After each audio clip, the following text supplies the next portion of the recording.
ये group theory का lecture 2 है और इसमें हम दो चीज़ें कवर करेंगे।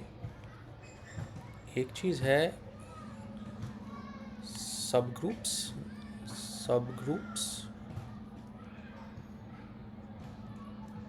और दूसरी है फंक्शंस। ठीक। अब सब ग्रुप क्या होता है? वेल हम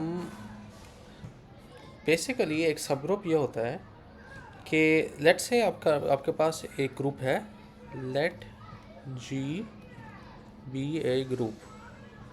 ठीक है, जी एक ग्रुप है और एक एस जो है वो एक जी का सबसेट है जो एम्प्टी नहीं है, नॉन एम्प्टी सबसेट। ठीक है, तो अगर अगर हर एलिमेंट जो है एस में, हर दो एलिमेंट्स लेट्स से ए और बी एस में है, वो उनका अगर मल्टीपल ए स्टार बी भी एस में है, ये प्रॉपर्टी ट्रू है और इसे कहते हैं closed with respect to multiplication. ठीक है, close with respect to multiplication. अगर ये प्रॉपर्टी ट्रू है और दूसरी प्रॉपर्टी ये कि अगर ए एस में है तो इसका मतलब है कि ए का इन्वर्स भी एस में है, ये दूसरी प्रॉपर्टी है। इसे कहते हैं closed with respect to inverses.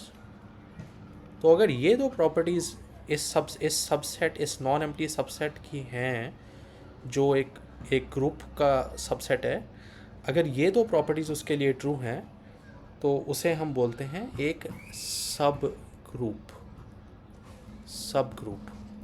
ये है डेफिनेशन सब ग्रुप की। ठीक, आगे चलते हैं।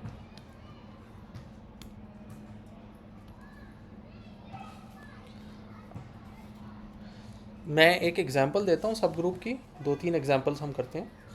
पहली एग्जांपल ये है कि जो set of all even integers हैं, set of all even integers, ठीक है, वो एक सब ग्रुप हैं सेट ऑफ इंटीजर्स के जहाँ बाइनरी ऑपरेशन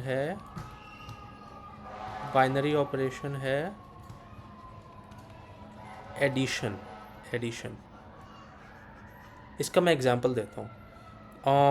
अगर दो हमारे पास इवन इंटीजर्स हैं, फॉर एग्जांपल 2a और 2b, तो उन्हें ऐड करेंगे तो आपके पास आ जाएगा 2a + b और उसका इन्वर्स होगा -2a + b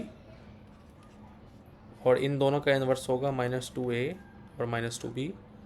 यानी इन्वर्सेस भी हैं सेट ऑफ इवन इंटीजर्स, क्योंकि ये भी इवन है, ये भी इवन है, और इन्वर्स भी सेट ऑफ इवन इंटीजर्स है, और इसकी जो एडिशन है वो भी सेट ऑफ इवन इंटीजर्स है। तो ये क्लोज्ड है।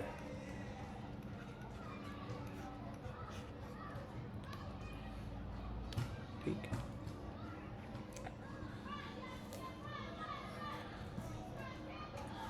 दो ट्रिवियल सब ग्रुप्स होते हैं। एक ये है कि अगर कोई भी ग्रुप जी है, उसकी अगर मैं सिर्फ ये वाला सेट ले लूँ जो उसका आइडेंटिटी एलिमेंट है ई, तो ये एक सब ग्रुप है। ये क्यों सब ग्रुप है? क्योंकि ई स्टार ई जो है वो ई होता है और ई का इन्वर्स जो है वो ई का इन्वर्स भी ई होता है।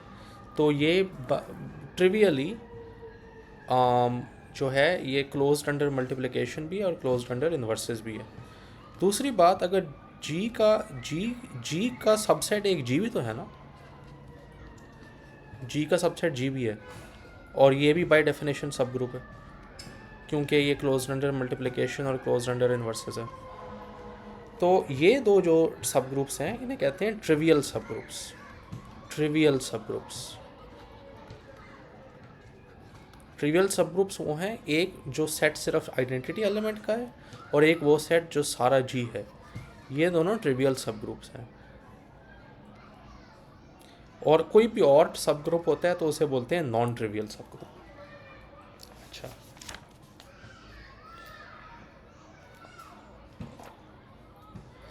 एक और चीज़, अगर कोई भी मैं एलिमेंट लूँ, ठीक है, लेट्स से जी है, जी के अंदर बहुत सारे एलिमेंट्स हैं, ए बी सी डी जो भी हैं वगैरह वगैरह। तो अगर मैं कोई सा भी एलिमेंट लूँ, लेट्स से ए ले लेता हूँ, और मैं बोलूँ कि मैं एक ऐसा सेट बना रहा हूँ एस, ठीक है, जिसमें ए भी है और ए इनवर्स भी है, और सारे वो एलिमेंट्स जो जो इसके मल्टीपल्स हैं, फॉर एग्जांपल ए ए ए ए ए सारे, और ए इनवर्स ए इनवर्स और A inverse A inverse A inverse, ठीक है, और इनकी कॉम्बिनेशंस ए इनवर्स ए हो गया, ए इनवर्स हो गया, ए इनवर्स ए इनवर्स हो गया वगैरह। तो ये सारे जो हैं, ये इसे बोलते हैं द सेट जनरेटेड बाय ए, ठीक है, और इसे हम इस तरह लिखते हैं, एस है द सेट जनरेटेड बाय ए, ये इसकी नोटेशन है। तो इंटरेस्टिंग बात ये है कि जो ये जनरेटेड सेट्स होते हैं ये सब ग्रुप्स होते हैं, और इसे इसे इसे प्रूव करना काफ़ी आसान है, क्योंकि इसके सारे प्रोडक्ट्स और इन्वर्सेस हम बाय डेफिनेशन अगर इस सेट में डाल रहे हैं तो ये by definition closed under multiplication भी होगा और क्लोज्ड अंडर इन्वर्सेस भी होगा। क्यों क्यों क्यों क्यों होगा ये क्लोज्ड अंडर मल्टीप्लिकेशन और क्लोज्ड अंडर इन्वर्सेस? क्योंकि हम इसके सारे मल्टीपल्स और इसके सारे इन्वर्स के मल्टीपल्स जो हैं वो डाल ही तो रहे हैं इसी सेट में, तो वो बाय डेफिनेशन इस सेट में होंगे। अच्छा,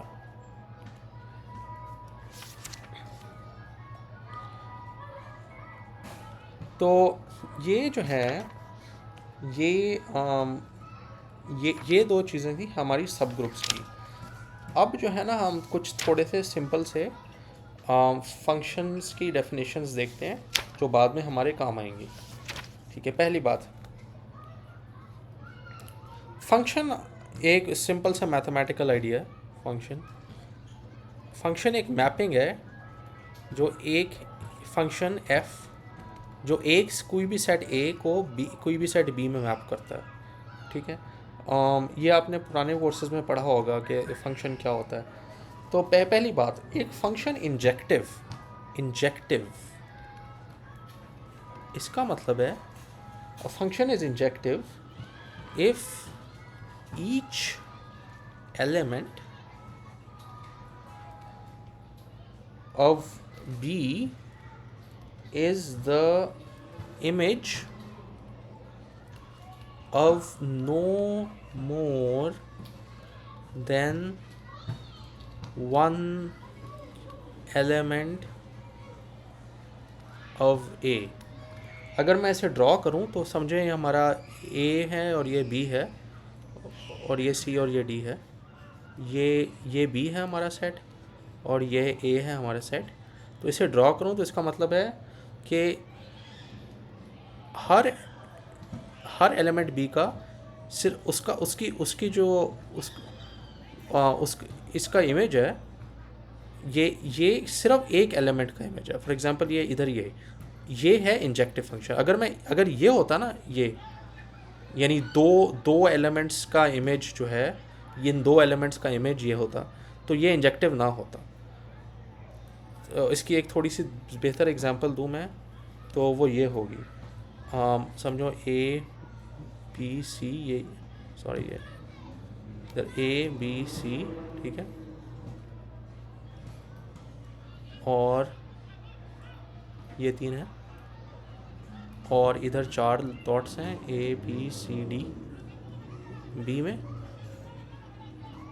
लेट्स से हमारे पास कोई ये ए है, ये बी है और इनमें मैपिंग है। लेट्स से ये और ये एक इंजेक्टिव फंक्शन है। आगे चलते हैं। एक सरजेक्टिव फंक्शन क्या होता है? सरजेक्टिव फंक्शन का मतलब है एक ऐसा फंक्शन जिसमें, और इधर हम फंक्शन की डेफिनेशन क्विकली से रिवाइज कर लें, ये एक ए सेट को बी सेट में मैप कर रहा है। तो ये सरजेक्टिव तब होता है जब each element of B is the image of at least, सिर्फ कम से कम एक one element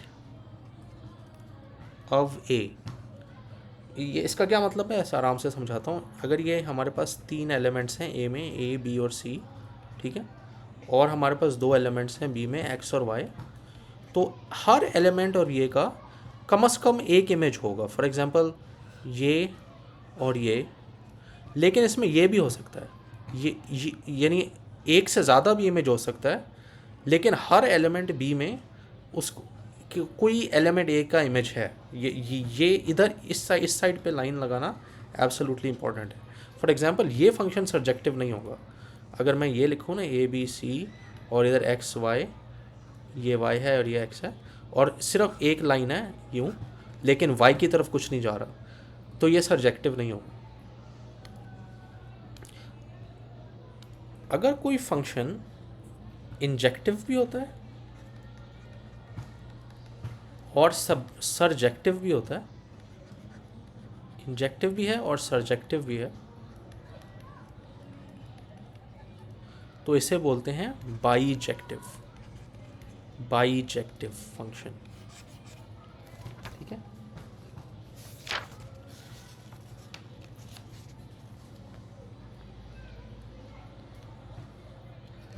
इसकी कुछ प्रॉपर्टीज़ होती हैं, वो मैं अभी लिख देता हूँ। पहले जल्दी से, अगर कोई दो फंक्शन है ना एफ जी, तो ये जो डॉट सिंबल है इसका मतलब होता है कंपोज। फॉर एग्जांपल अगर मैं लिखूँ एफ जी एक्स, इसका मतलब है f of g of x, ये एक फंक्शन कॉम्पोजिशन इसे बोलते हैं। तो कुछ रूल्स हैं। एक पहले है कि अगर if F and G are injective, तो इसका मतलब है कि G dot F is also injective.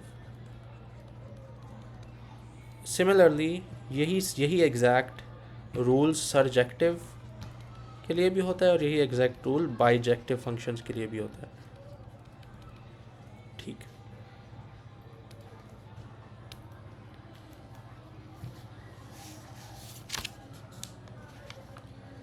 एक फंक्शन का जो इन्वर्स होता है वो क्या होता है? ठीक है, एक फंक्शन का इन्वर्स ये बोलते हैं कि लेट्स से हमारे पास एक फंक्शन है जो ए को बी में मैप कर रहा है। ठीक है, तो इसका जो इन्वर्स होगा एफ इन्वर्स, वो ये होगा, ऐसा फंक्शन होगा जो बी को ए में मैप करता है such that x equals f inverse of y. क्या मतलब? यानी फॉर एग्जांपल ये कोई पॉइंट है सेट ए में एक्स और ये कोई पॉइंट है सेट बी में वाई। ठीक है, तो अगर एफ जो है वो इसे एक्स को वाई में मैप कर रहा है, तो एफ इन्वर्स वाई को एक्स में मैप करेगा। इसे कहते हैं inverse.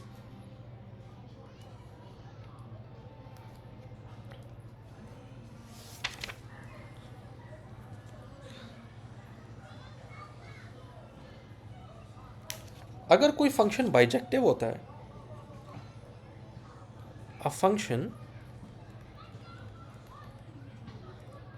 F A to B has an inverse, ठीक है, हैज़ एन इनवर्स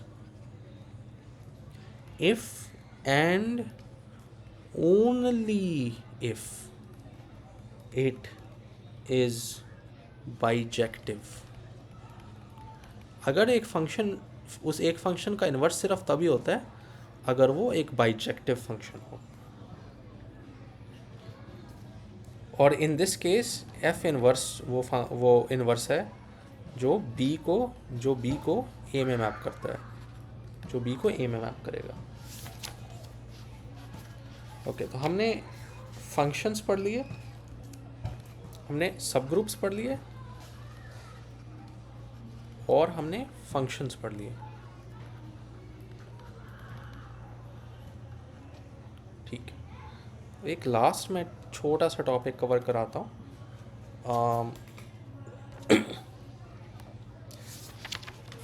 काफ़ी इंटुइटिव है, लेकिन वो ये है कि कोई भी बाइजेक्टिव फंक्शन होता है ना जो एक सेट को उसी सेट में मैप करे। फॉर एग्जांपल ये एक फंक्शन है जो एक सेट को उसी सेट में मैप करता है, उसे बोलते हैं परम्यूटेशन। परम्यूटेशन इसे क्यों बोलते हैं? लेट्स से फॉर एग्जांपल मेरे पास एक सेट है ए, उसमें एलिमेंट्स हैं एक्स, वाई और जी, ठीक है, और वो ए में ही आगे इधर भी ए ही है सेट एक्स, वाई और जी, और लेट्स से ये मैपिंग इस तरह कर रहा है, एक्स को वाई में भेज रहा है, वाई को एक्स में भेज रहा है और जी को जी में ही रख रहा है। तो ये जो है एक रीअरेंजमेंट है ना इस सेट के एलिमेंट्स की, इधर भी ये होगा, ये एक हम रीअरेंज कर रहे हैं ना, यानी हम ये कह रहे हैं कि इधर एक्स वाई और जी था, तो इधर एक्स को जो है वो वाई बना दो, वाई को एक्स बना दो और जी को जी रहने दो। तो रीअरेंजमेंट कर रहे हैं, तो रीअरेंजमेंट का अलग एक और नाम होता है परम्यूटेशन। तो अगर कोई बाइजेक्टिव फंक्शन है जो एक सेट को उसी सेट में मैप करता है तो उसे कहते हैं परम्यूटेशन।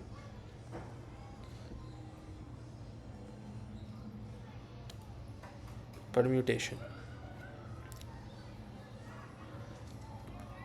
क्योंकि बाइजेक्टिव फंक्शंस के लिए ये ट्रू है कि अगर बाइजेक्टिव फंक्शंस f और g बाइजेक्टिव हैं तो g डॉट एफ भी बाइजेक्टिव होगा, ये भी बाइजेक्टिव होगा। तो इसीलिए इसी प्रॉपर्टी से ये बात भी फॉलो करती है कि the composite of any two permutations of A is a permutation of A. The composite of any two permutations of A is a permutation of A.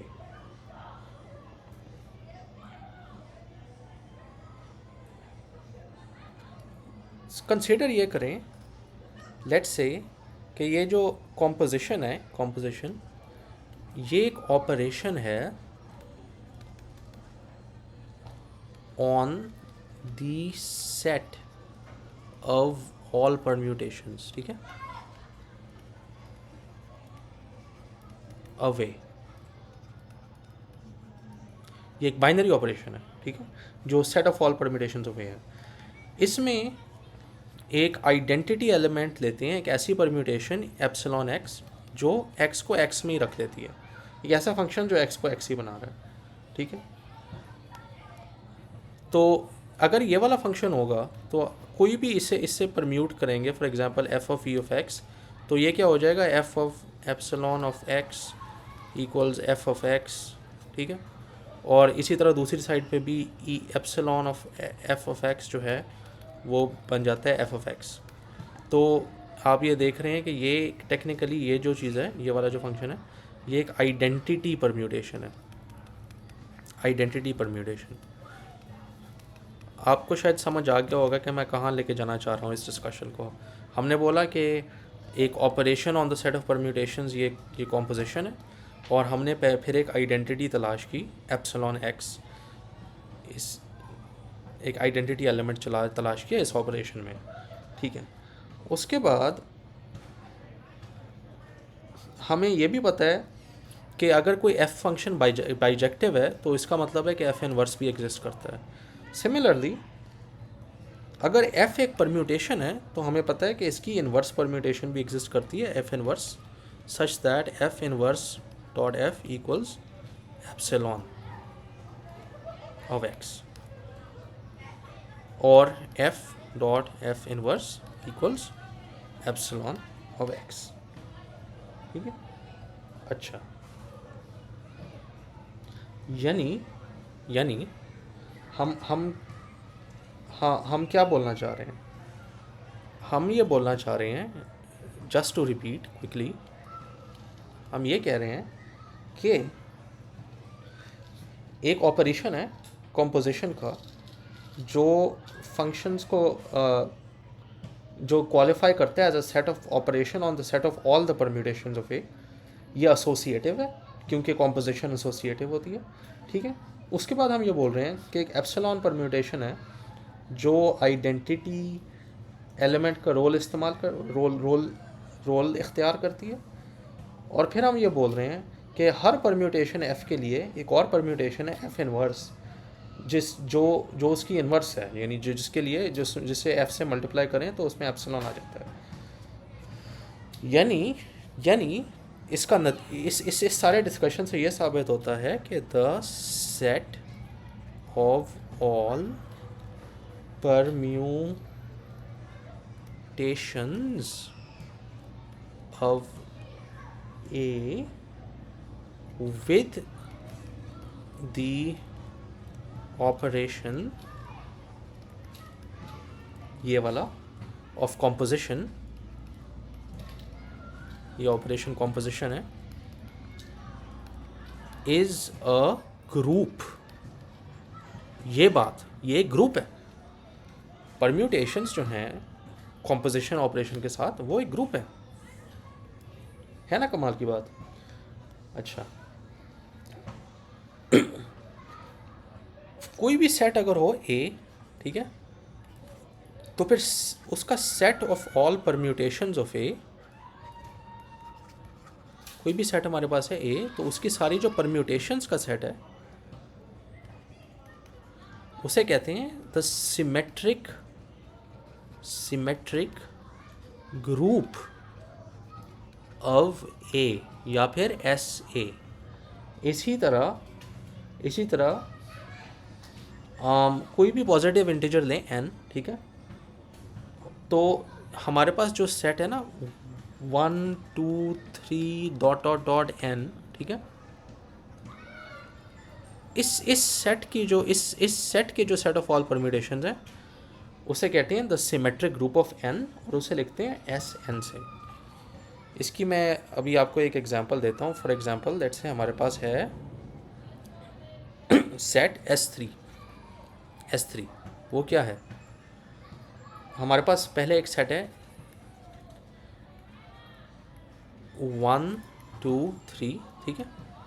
इसकी क्या परम्यूटेशंस हो सकती हैं? मैं इसकी परम्यूटेशंस को नेम कर रहा हूँ और आपको दिखा रहा हूँ, ठीक है। पहली परम्यूटेशन होती है एप्सिलॉन। 1 2 3 जो है वो 1 2 3 बनते हैं, यानी 1 1 बन रहा है, 2 2 बन रहा है, 3 3 बन रहा है। ये आइडेंटिटी है, यानी ये आइडेंटिटी एलिमेंट है जिस तरह हमने डिस्कस किया था। दूसरी परम्यूटेशन है 1 2 3 जो है वो 1 3 2 बन रही है। 1 1 जा रहा है, 2 3 बन रहा है, 3 2 बन रहा है। तीसरी परम्यूटेशन है बीटा इक्वल्स 1 2 3 3 1 2। चौथी परम्यूटेशन है गामा इक्वल्स, मैं ये सिर्फ रैंडम वेरिएबल से नाम कर रहा हूँ इनका, ये इम्पोर्टेंट नहीं है, लेकिन ये 1 2 3 2 1 3 बन रही है। पांचवी डेल्टा इक्वल्स 1 2 3 जो है वो 2 3 1 बन रहा है। और चौथी कापा जो है वो है 1 2 3 3 2 1 बन रहा है, ठीक है। अब एक इंटरेस्टिंग बात देखें, लेट्स से हम देखते हैं, हम अब इस ग्रुप जो है इसकी एक डायग्राम बनाते हैं। हम इस ग्रुप की डायग्राम में इस तरह बना रहा हूँ। पहले हम ये देखें कि लेट्स से हम अल्फ़ा को कंपोज करते हैं बीटा से, तो ये क्या बनेगा? वेल, हम ये कह रहे हैं कि पहले 1 3 बना और फिर इधर 3 2 बना, यानी 1 जो है वो टोटल में 2 बना। फिर हम ये बोल रहे हैं कि 2 1 बना और फिर 1 1 बना, यानी 2 1 बना। और फिर हम ये कह रहे हैं कि 3 2 बना और फिर इधर 2 3 बना, यानी 3 3 बना, ठीक है। और ये कौन सी परम्यूटेशन है जो 1 2 3 को 2 1 3 बनाती है? वो है गामा। यानी हम ये बोल रहे हैं कि अल्फ़ा को अगर हम बीटा से कंपोज करें तो वो बनता है गामा। इसी कॉन्सेप्ट को लेके हम एक पूरी एक एक्चुअली डायग्राम बना सकते हैं इसकी, मल्टीप्लिकेशन डायग्राम। इसे केली टेबल भी बोलते हैं। लेकिन ये कॉम्पोजिशन ऑपरेशन है, इधर ये एप्सिलॉन है, ये एप्सिलॉन है, ठीक है। अल्फ़ा, बीटा, गामा, डेल्टा, कापा, ये 5 परम्यूटेशन जो थी। इधर भी अल्फ़ा, बीटा, गामा, डेल्टा, कापा। हमने ये देखा अभी कि अल्फ़ा को बीटा से कंपोज करें तो इधर आपके पास गामा आता है। सिमिलरली बीटा को अल्फ़ा से कंपोज करें तो क्या आता है, ये अभी हम देख लेते हैं, ठीक है। बीटा जो था वो था 1 2 3 बन रहा है 3 1 2 में, ठीक है, ये बीटा था हमारा। और अल्फ़ा हमारा था 1 2 3 बन रहा है 1 3 2 में, ठीक है। तो 1 3 बना, फिर 3 इधर गया, 3 2 बना, तो इसका मतलब है 1 2 बन रहा है। सिमिलरली 2 1 बना, 1 इधर गया, 1 1 बना, तो 2 1 बन रहा है। और 3 2 बना, 3 2 बना, 2 इधर गया, 2 3 बना, 3 3 बन रहा है। 1 2 3 3 3 1 3 1 2 3 2 3 1 सॉरी 1 2 3 2 1 3। ये अभी हमने जस्ट टू क्लैरिफाई, ये हमने ये साबित किया है कि अल्फ़ा को बीटा से कंपोज करें तो आपके पास गामा आ जाएगा। अब इसका ऑपोजिट देखें, अगर हम ये देखें कि अगर 1 2 3 जो है वो 1 3 2 बन रहा है, ये अल्फ़ा था हमारा, और 1 2 3 3 1 2 बन रहा है, ये बीटा है हमारा, तो अब क्या होगा? 1 1 पे गया, 1 3 पे गया, 1 3, 2 3 पे गया, 3 2 पे गया, 2 2, 3 2 पे गया, 2 1 पे गया, 3 1, 1 2 3 3 2 1। और ये 3 2 1 आपको भूल गया होगा क्योंकि मैंने पिछली स्क्रीन पर डाला था, लेकिन 3 2 1 है कापा। और तो इसका मतलब है बीटा को अल्फ़ा से कंपोज करेंगे तो आपके पास आएगा कापा। आप इसी तरह इस पूरे टेबल को फिल कर सकते हैं। एप्सिलॉन से कंपोज करें तो एप्सिलॉन आएगा, वगैरह वगैरह। तो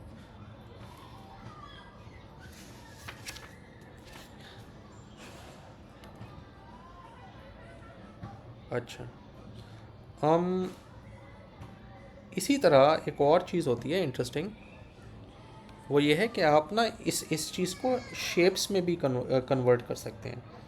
as an example, let's say हमारे पास एक स्क्वायर है, ठीक है। स्क्वायर के वर्टिसेस हैं 1 2 3 और 4, ठीक है। इस स्क्वायर की जो परम्यूटेशन होती है ना, सिमेट्रीज ऑफ अ स्क्वायर, वो क्या हो सकती हैं? वो यही हो सकती है ना, 1 2 3 4 को आप इस वाले वर्टेक्स को इधर ला सकते हो, या इस वाले वर्टेक्स को उधर भेज सकते हो।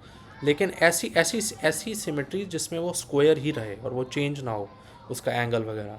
तो फॉर एग्जांपल, अगर मैं इसे इधर से इधर लेके जाऊँ, रोटेट कर दूँ, तो वो बन जाएगा 3 2 1 4, ठीक है। तो मैं हर इन वर्टेक्स के जो नंबर्स हैं इन्हें बदल सकता हूँ। और लेकिन ये जो स्क्वायर है इसकी ये वैसे का वैसा रहेगा। इसे कहते हैं सिमेट्री ऑफ ए स्क्वायर, ठीक है। तो सिमेट्रीज ऑफ द स्क्वायर यही होती हैं कि एक तो ये हो सकती है, फॉर एग्जांपल 1 2 3 4 को 1 2 3 4 ही रखूँ मैं, ये हो गई आइडेंटिटी सिमेट्री, इसे बोलते हैं R0, ठीक है। और इसके अलावा बाकी सिमेट्रीज इस तरह हो सकती हैं कि फॉर एग्जांपल R4 लिखी जा सकती है कि आप 1 2 3 4 को 1 4 3 2 में कन्वर्ट कर रहे हैं। ये इस तरह जितनी भी पॉसिबल सिमेट्रीज़ हैं S4 की, वो सारी एक स्क्वायर की भी सिमेट्रीज होती हैं। तो बेसिकली ये जो सारी सिमेट्रीज इस सेट की हैं S4, जो हमारे पास सेट है 1 2 3 4 का, ये इसकी सारी जो सेट ऑफ परम्यूटेशंस हैं वो is equal to the symmetries of a square.